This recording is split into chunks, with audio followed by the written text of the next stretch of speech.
Bonjour à tous et bienvenue chez Perspective Animée, ici Saffron Wolf avec une nouvelle vidéo. Donc aujourd'hui je vais vous parler du chapitre 986 de One Piece et de toutes les théories qui selon moi méritent la peine d'être parlées par rapport à celui-ci. Donc je vais vous parler de trois sujets différents. Premièrement Luffy, deuxièmement les 9 fruits rouges et finalement Kanjuro. Donc commençons. Par rapport à Luffy, je vais juste parler d'un petit détail qui selon moi va être très important dans le futur, c'est quand Luffy est là à parler à Yamato, Yamato lui dit que c'est l'heure d'aller s'attaquer à Kaido et Luffy lui dit non, c'est pas nous qui allons commencer cette guerre. Et cette phrase-là pour moi est vraiment importante parce que ça montre que Luffy savait que les 9 fois rouges étaient sur le point de commencer la guerre. Et je pense qu'il a utilisé une technique pour savoir qu'il était là, qui est le Future Sight, donc le haki de l'observation avancée. Et pourquoi, selon moi, c'est extrêmement important qu'il ait de montrer que Luffy est capable de voir ça, c'est parce que ça en démontre aussi que personne d'autre dans la salle ne maîtrise ce type de haki. Puis on a quand même du monde extrêmement fort présent dans la salle à ce moment-là. On a du monde comme Big Mom. On a tous les pirates de Kaido qui sont là, présents dans la salle. On a Yamato. Mais surtout, on a du monde qui était beaucoup plus proche des 9 fonds rouges et qui donc devrait avoir pu savoir qui étaient là, qui sont Kaido, Jack, Queen et King. Et on a pu voir qu'aucun des quatre ne maîtrise donc de haki de l'observation avancée du Future Sight. Puis ça, je pense que c'est quelque chose qui va être très important dans le combat final entre Luffy et Kaido, puisque celui-ci maîtrise donc une technique de haki très avancée que, selon moi, Kaido ne maîtrise pas parce qu'il n'en a pas besoin. Le gars, c'est une bête de l'aventure. Il y a un Zoan mythologique du dragon, du moins, c'est ce que je pense. Bien qu'il existe des possibilités qu'il ait mangé d'autres types de fruits. Mais selon moi, il a mangé un fruit mythologique du dragon. Et pour cette raison-là, je pense que le gars s'est concentré sur le fait qu'il est un Zoan, puis il a donc une grande habileté physique que Luffy n'a pas parce que c'est un paramécia, puis pour cette raison-là, il a dû entraîner du Future Sight, puis du haki de l'armement très avancé, alors que Kaido, lui, avec son simple fruit du démon, puis ses habiletés en haki, je pense qu'il est capable de faire tout ce qu'il veut. Donc il n'y a pas besoin d'avoir de Future Sight, mais on ne sait pas, ça peut peut-être être quelque chose de très important dans le futur combat. Surtout en considérant qu'il n'y a pas beaucoup de monde qui maîtrise ce type de haki. Genre, je pense qu'il y en a juste 3 qui le maîtrisent pour le moment. Premièrement, Luffy. Deuxièmement, Katakuri. Et troisièmement, God Usopp. Bon, ok, Usopp ne maîtrise pas vraiment un haki de l'observation bien avancé, mais ça serait quand même très drôle si la raison pour laquelle ces mensonges deviennent réalité, c'est juste parce que depuis qu'il est petit, il maîtrise un haki de l'observation du Future Sight qui est tellement avancé, mais que lui-même ne sait pas qu'il maîtrise, et il voit le futur depuis des années. Ça serait tellement absurde, mais avouez que ça serait quand même un gros plot twist. Bon, ok, on va arrêter avec des théories ridicules, puis on va continuer dans des sujets un peu plus sérieux. On va parler des 9 fourrons rouges. Donc, je veux parler d'un petit commentaire qui revient souvent sur les réseaux sociaux depuis la sortie du chapitre, qui est des sentences de mort envers les fourrons rouges qui ont sauté sur Kaido. Et moi, je trouve que je nie pas la possibilité que ce soit le cas, surtout en considérant que l'éditeur de Oda a pleuré à cause du chapitre qui s'en vient. Donc, oui, c'est possible que ce soit le cas. Mais il ne faut pas direct aller s'attaquer aux 9 fonds rouges et dire c'est sûr à 100% qu'ils vont mourir. Non. Oda est imprévisible. Oda peut nous sortir tout plein de choses qui pourraient nous faire pleurer, autant de joie que de tristesse. Faut pas juste penser que la raison pour laquelle ils ont pleuré, c'est direct quelque chose, puis le dire. sais, ici, on est là pour théoriser, on n'est pas là pour dire c'est sûr à 100% que ça va arriver. Donc, selon moi, ils ont survécu. C'est juste mon opinion. Je pense que c'est une possibilité qu'ils survivent. Et je vais essayer d'expliquer pourquoi, selon moi, ils ont survécu. Donc, premièrement, on a vu que depuis un bout, Oda, il essaye de nous dire que les 9 rois rouges ensemble, ils ont comme hérité le rôle de Oden. Mais ce qui s'est passé, c'est que Oden, quand il a fait son attaque contre Kaido il y a 20 ans, il a échoué. Et donc, si 9 rois rouges meurent, ça voudrait dire que tout le travail d'Oden aussi s'arrêterait parce que lui, il s'est battu pour qu'eux, ils survivent. Et je pense que cette fois-ci, ça va pas être un échec comme il y a 20 ans. Ça va être une réussite, évidemment, parce que c'est One Piece. Ici, on n'est pas là pour raconter l'histoire de Kaido, on est là pour raconter l'histoire de Luffy et comment il est devenu roi des pirates.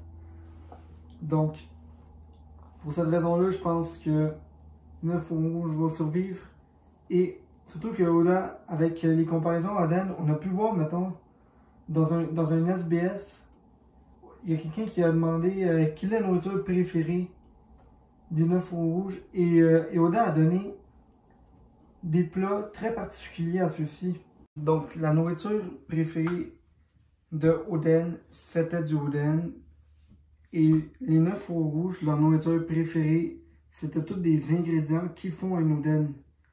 Et ça, pour moi, ça voudrait dire qu'eux autres, ils ont hérité de Oden le devoir d'ouvrir les portes de Wano, de sauver Momonosuke de la mort.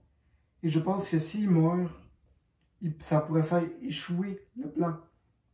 Donc, je pense que, bien qu'on peut les comparer à Oden, puis dire, ah, ils sont comme Oden, puis ils vont mourir, moi je le vois différemment, je vois, ils sont comme Oden, dans le sens que ils vont faire ce que Oden n'a pas réussi à faire. Et pour moi, ça, c'est un indice que ceux-ci vont survivre à cette attaque sur Onigashima. Sinon, moi, je pense que, du moins si c'est pas tous qui survivent, je pense que la plupart vont survivre pour une raison, c'est il y en a quelques-uns qui, selon moi, il y a très très peu de chances qu'ils meurent dans le prochain chapitre.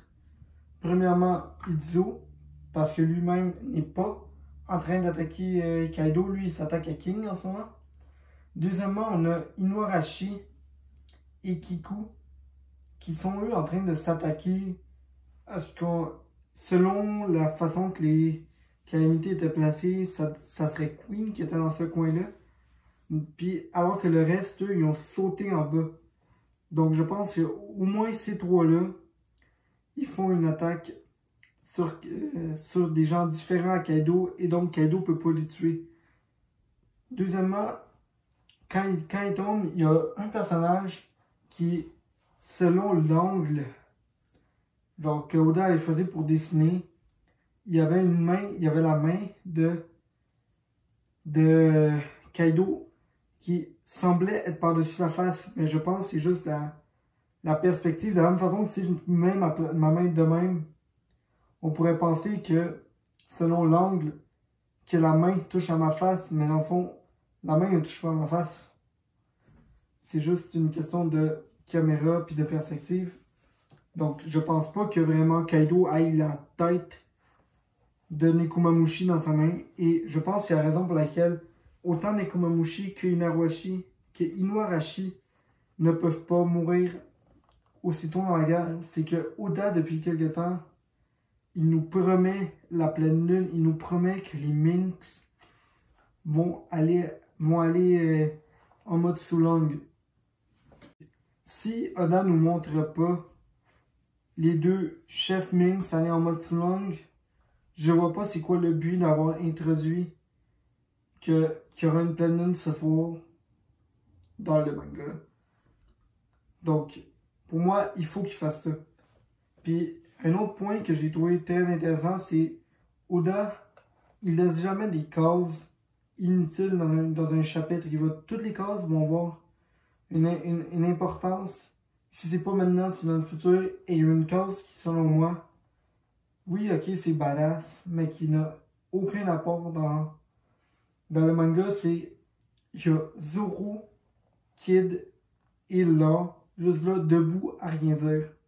Moi, je me dis, pourquoi est-ce qu'il mettrait juste 3 personnages, puis Beppo, dans cette image-là, si c'est pas pour les faire intervenir d'une façon ou d'une autre dans le combat prochainement. Alors, cette image-là n'apporte rien, et je pense que pour cette raison-là, elle va avoir un impact dans l'histoire très bientôt. Et je pense que ça pourrait peut-être être qu'ils vont sauver les 9 fous rouges. Et là, si on analyse donc les 9 fous rouges qui sont tombés, on peut voir. En fait, il y en a juste 8 parce que Kanjuro les a trahis. Et il y a un cadavre qui est là présent à l'entrée arrière de Nigashima. Mais là, on a donc les 3 que je vous ai parlé qui sont, selon moi, déjà saufs parce qu'ils sont pas en train d'attaquer Kaido.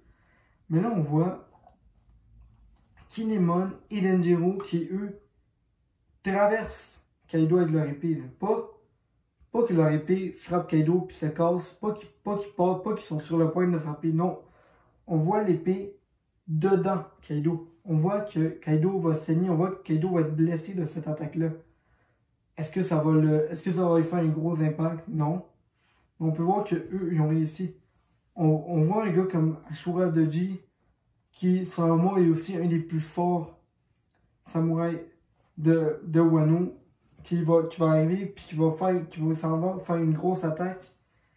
Et on a aussi... Bon, on a aussi Raizo qui est sur le point de faire une attaque. Lui aussi, je sais pas c'est quoi l'impact de son attaque, mais il est là aussi à attaquer. Puis là, on a un dernier personnage qui m'amène à ma 3e théorie, qui est Kawamatsu, qui lui a sauté, mais il saute à côté de Kaido. Et c'est là que moi, je vais amener une théorie qui va pas être très populaire dans la communauté, qui est la mort de Kawamatsu, pas dans le prochain chapitre, mais qu'il a été tué dans ce chapitre. La raison, c'est, je pense que le Kawamatsu qui les accompagne en ce moment est un imposteur. Là, vous allez me dire, ça fait pas de sens, on le voit là en train de se battre. Mais moi, je dis, Kanjuro, il a des capacités de dessin. Est-ce qu'il aurait pas pu échanger sa place au dernier moment contre Kawamatsu, que ce soit lui qui a été attaqué par les feux rouges et que donc en ce moment on aurait Kanjuro qui se promène avec eux et qui va faire sa révélation au prochain chapitre.